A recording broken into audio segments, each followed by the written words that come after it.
Today I'm going to show you guys how to install some beautiful Revlimiter gauge faces like these in your Indy MX-5. Let's go ahead and get started. So the first thing that we need to do is disconnect the negative battery cable from the car. Anytime we unplug electronics, it's a good idea to go ahead and disconnect that cable. That way nothing gets shorted out and there's no weird check engine lights. So unfortunately, we need to pull out a bunch of the interior panels, take apart most of the dash to get the gauge hood out of the car. The first thing that we want to remove is this sill plate right down here. This one's super simple. You just pull it straight up. It's got a few pins or little pop rivets that connect it onto the car, so just pull it straight up and it comes right out. The next thing we need to remove is this kick panel right here. It's got a single plastic pop rivet way in the back. We just need to use a flathead screwdriver to pop that out. Once you get the pop rivet out, remove the rubber trim here, and then the panel comes out from the dash and then you pull it straight out this way from the car. So the next thing we need to do is remove the dash panel here. You can go ahead and just pull this weather stripping out of the way because we need to get to this 10mm bolt down here.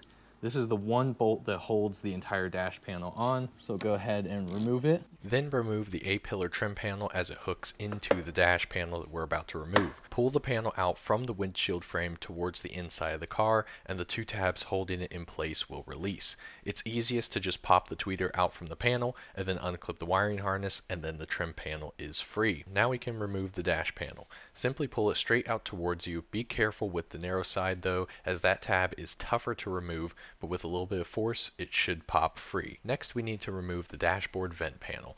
Using a trim panel removal tool, start on the left or driver's side and pry the panel out from the dash in steps along the top. The vent itself may try to detach from the surrounding panel. Just try to grab around the tabs at the bottom and the top of the panel and pop it out from the dash.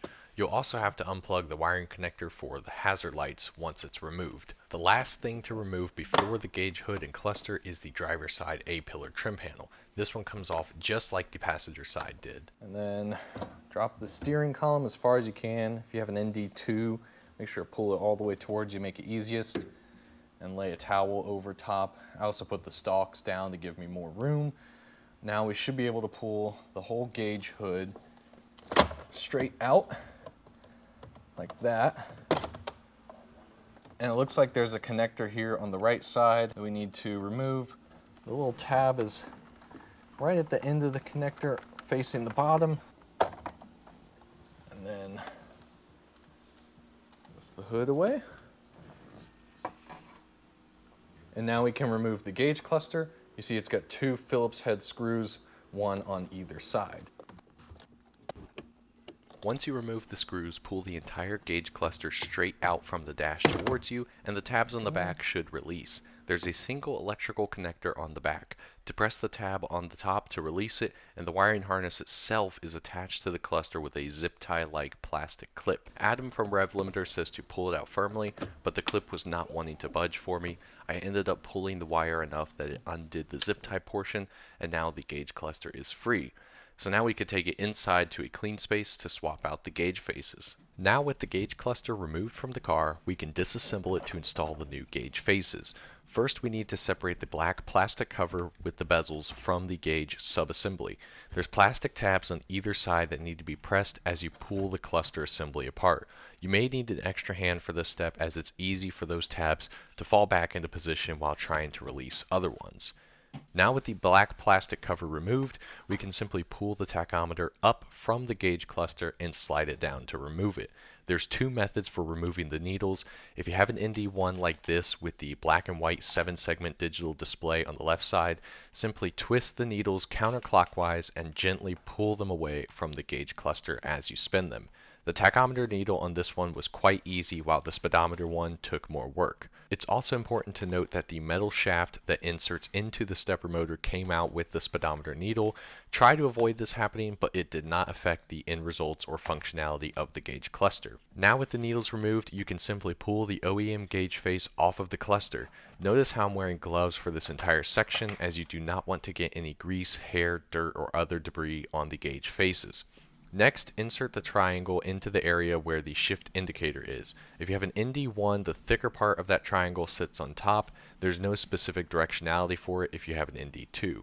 While this step isn't necessary if your gauge face was spec'd to not include the shift indicator, it doesn't hurt to add the triangle anyway to prevent any light leakage. Next, apply the new gauge face and then the wooden spacer. This circular spacer is necessary and will prevent light from leaking out from the tachometer area, and it fills in that gap where the OEM tachometer would sit. Now you can reinstall the tach and speedometer needles. Start by making sure that the 0 point for the stepper motor is around 1 to 2,000 RPMs. You'll know where that 0 point is because you can feel resistance as you try to twist the needle counterclockwise. Push the needle on gently and then spin it backwards until you reach 0 RPMs on the tach. Then press the needle down a bit further into position. Be careful not to push the needle too far down though, like I did.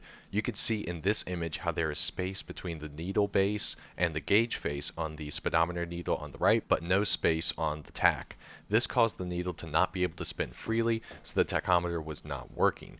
Repeat this step for the other needle, taking care not to damage the needles, shaft, or motors.